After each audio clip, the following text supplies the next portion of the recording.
Good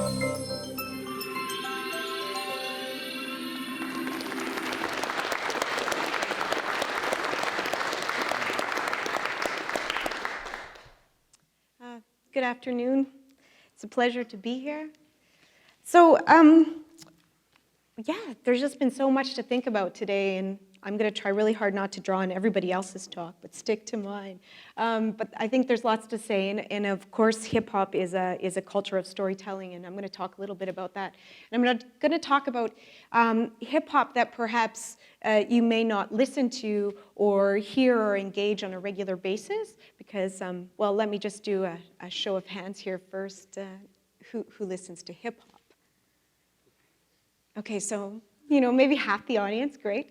So what I want to do today is I want to talk about hip-hop in Canada in particular, and more specifically, I want to talk about hip-hop, indigenous hip-hop in some areas in particular, Saskatchewan, a little bit in the north, in Nunavut. So this particular graffiti piece that's here is on the City Hall fire station in Iqaluit, which is the capital of Nunavut, one of our territories.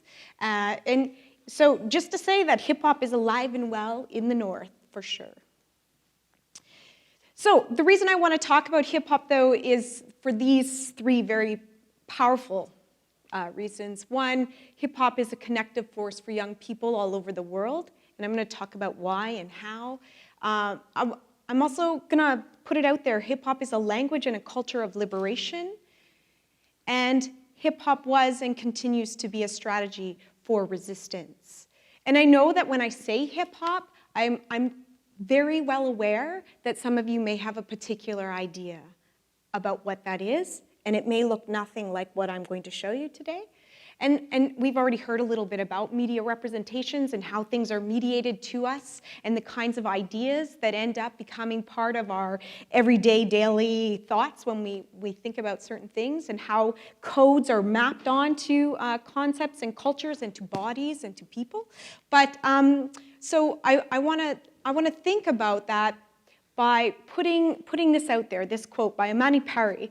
And it comes from this book, and it's, to listen to hip-hop is to enter a world of complexity and contradiction.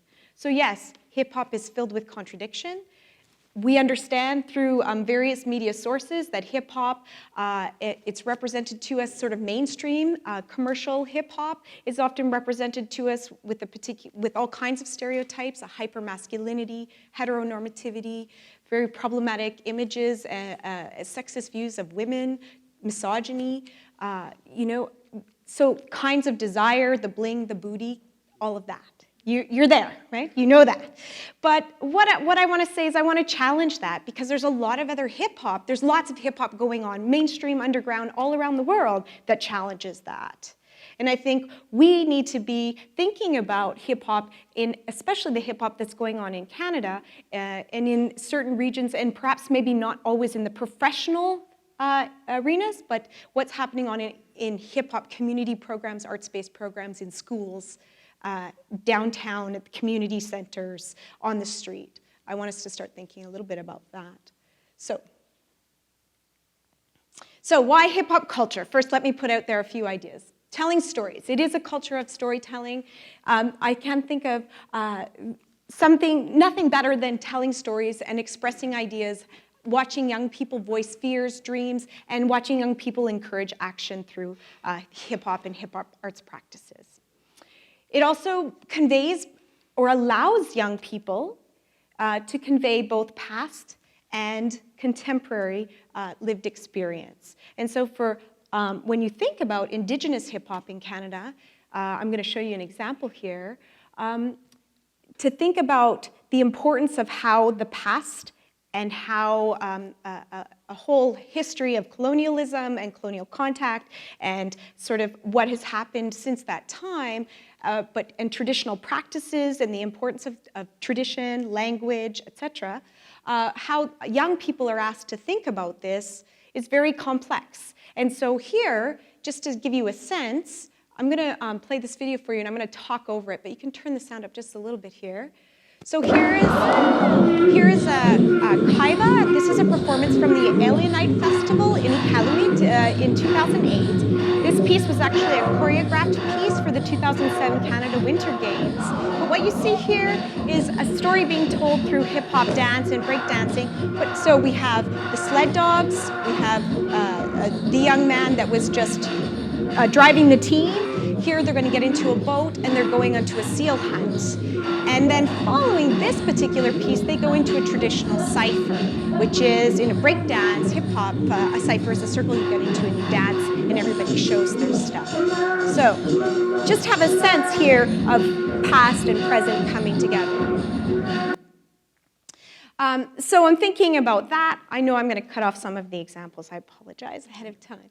But why hip-hop culture? Hip-hop is also a very accessible culture. There are varied and diverse arts practices. One can be a poet, a rapper, so you can write and not rap, right? You can be a poet, a rapper, a dancer, a graffiti artist. You can be a DJ.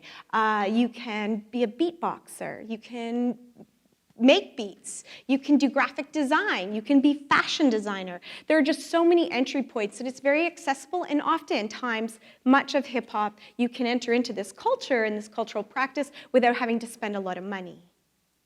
So interest, variation, little money, and then the other thing, and I think this sort of thinking about David's talk earlier, one doesn't need years and years and years of formal training. It's very easy for me to take an MPC, a music production center, a piece of equipment that has pads on it, have sample sounds in it, to take it into any community, and to walk away an hour later with them having, this young person that I'm engaged with, having created a beat.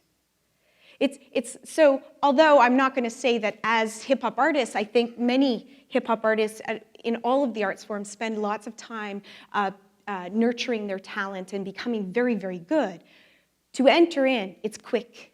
You can get there, and it's pleasurable right away. You don't have the violin that goes on and on. The graph would look very different. The other thing I think is really important about hip-hop is that there is an understood aesthetic, an understood ideology, a cultural fashion, which enables, and not just enables, but encourages a synthesis of what we might call local and global culture. So there's an example here. Let me just play this little bit for you, and then.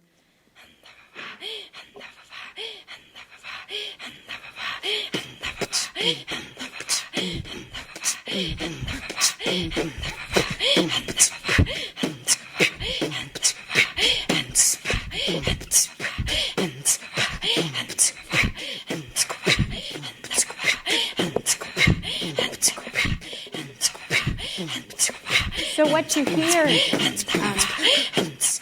in this field recording is two young women it's in a community called Pengerton, which is 3 hours flying east of Iqaluit. And this is an image of the fjord you fly into. And these young people, when I arrived, were very excited to tell me and show me what hip-hop they were doing. And so I don't know, for those of you that are unaware, beatboxing is considered like a fifth element of hip-hop. And throat singing happens to be a very important part of the traditional practice in this particular place.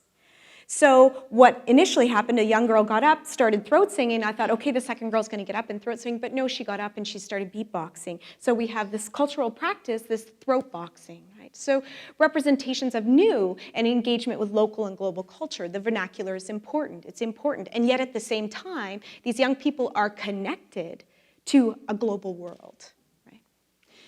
So the other thing, why hip-hop? Hip-hop, of course, has an important mythology. Hip-hop has a history of reclamation, resistance, and revolution. It's, the tale, it was born in the streets, South Bronx. It's a blending together of lots of genres, primarily coming out of an African-American tradition. It is a culture about reclaiming public space, about disenfranchised youth, voicing, engaging, and being political. And this is something that people draw on all around the world. it's recognized, and what we are seeing over and over again is this recognized shared collective experience of marginalization, of persecution, of rebellion, of celebration. And so we're starting to talk about here the hip-hop nation. That's not my concept. Lots of people have talked about the hip-hop nation, from hip-hop artists to other scholars working on hip-hop.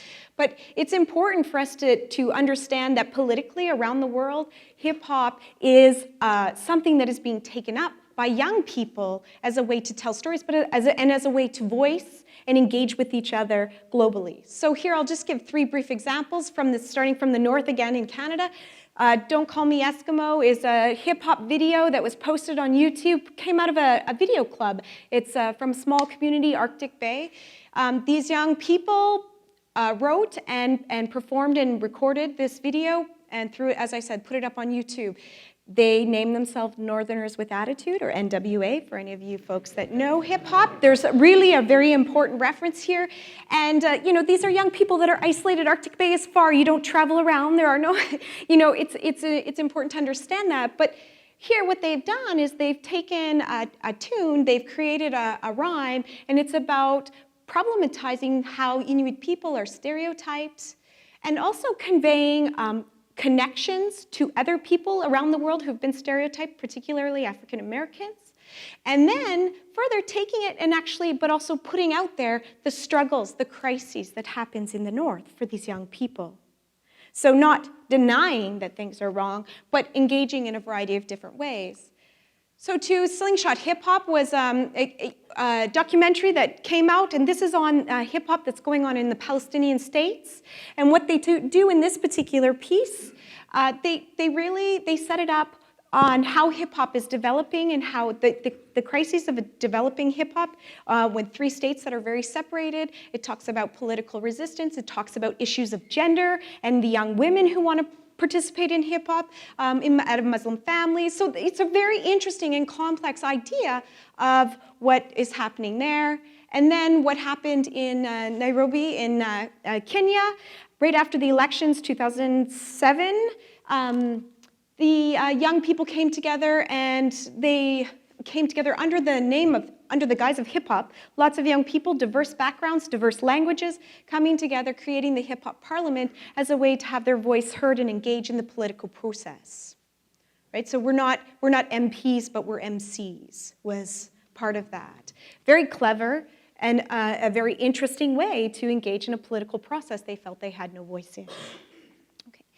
So now a little bit closer to home, over the last 5 years, I've been engaged in numerous hip-hop projects, research projects. I do a lot of community-based research. I love what I do, and I get to do a lot of really cool things. One of the things that happened, it's amazing how things evolve when you're working with communities and collaborating, because of course I had no idea any of this was going to happen.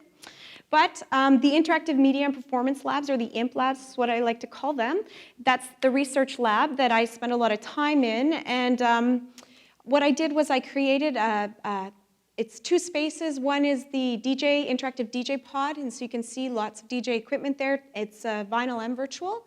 And then also an electronic music beat making lab. So we have lots of MPCs, which is the Music Production Center. You can see that those are those black boxes there for folks that are unaware. And so what has happened in the IMP Labs is there have been a number of projects that have developed out of that. And one that I'm very close to, and I've done 5 times now, is the Scott Collegiate IMP Labs Hip Hop Project. And why I want to talk about this is for a few reasons. One, the Scott Collegiate IMP Labs Hip Hop Project, this is where the grade 10 students from Scott Collegiate, which is the only high school located in North Central, in the city here, they come into the IMP Labs. We work on their credits, English credits and arts education credits through hip hop. So we teach them all the elements of well, not all, many of the elements. We teach them how to DJ. We teach them how to write raps. We teach them how to actually rap the raps. We teach them how to make beats, how to do graffiti art, and how to break dance.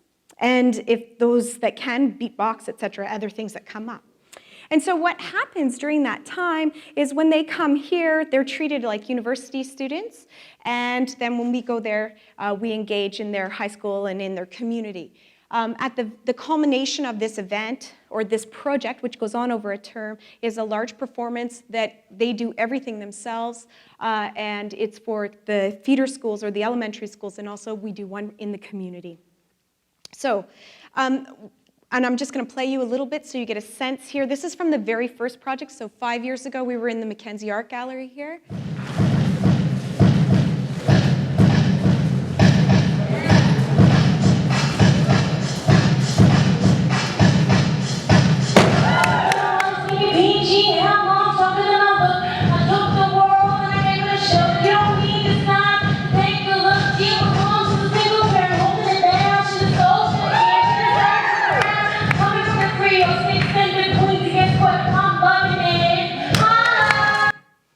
Okay, so what we have happening and what we saw right away in this, there are a couple of things. One, we saw a lot of young people engaged, and of course the whole point of this was the teacher, Chris Beingessner, and I. He was the high school teacher, and obviously I'm here at the university. And so the two of us thought about how we could do this. And what ended up happening was we saw young people engaging in the world around them in very unique and different ways. So creating and writing raps and rhymes about their current lived experience. I had a young at the time, this was very soon after the apology around the residential schools by Harper, and so we had a lot of the young people here engaging and creating responses back to this. People that were very quiet throughout the whole process, but then get up and rap about what their relationship to this idea and what has happened in their lives.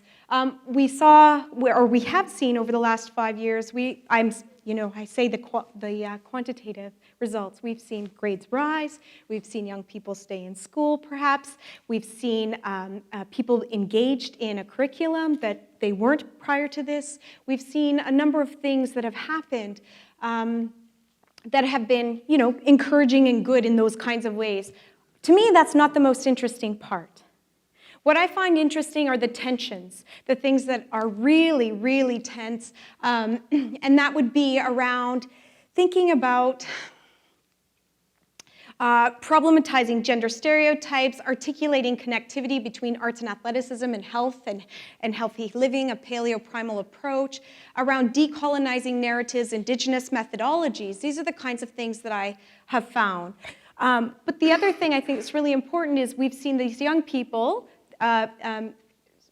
certainly coming from a particular place where many of them at the time were not necessarily graduating high school and certainly not thinking about post-secondary education. And now we're seeing all of the young people that have been participating talking about some sort of post-secondary education, partially I think because they're here in the university creating a community for themselves and seeing themselves within the university setting.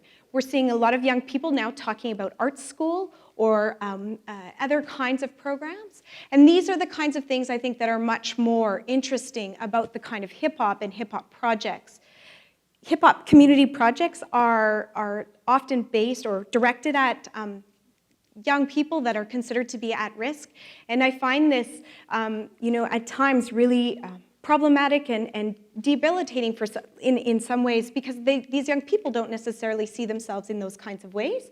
And what we see, though, are creative, very thoughtful kinds of narratives and stories being told about what it means to live the kinds of lives that they are living in today. And not necessarily the representations or the media sort of stereotypes that are mapped onto these young people. They're actually working against this quite a lot within the hip-hop projects. And I'm not sure, the other tension, and I'm going to just leave it at this other tension, it's really interesting because we see these hip-hop programs all around the world and hip-hop projects and this innovation and creativity, and we celebrate it. And yet at the same time, we continue to see media representing hip-hop and, for example, in Saskatchewan, hip-hop and in our indigenous youth, we're seeing them represented in a very stereotypical, problematic way around hip-hop and what hip-hop looks like, hip-hop and gang culture, hip-hop and crime, hip-hop and tagging and graffiti. Those are really uninteresting and actually not very, there's just so much more going on. And I think that's one of the tensions here when thinking about hip-hop and hip-hop programming that we need to be aware of and thinking about. And I'll leave it there, actually.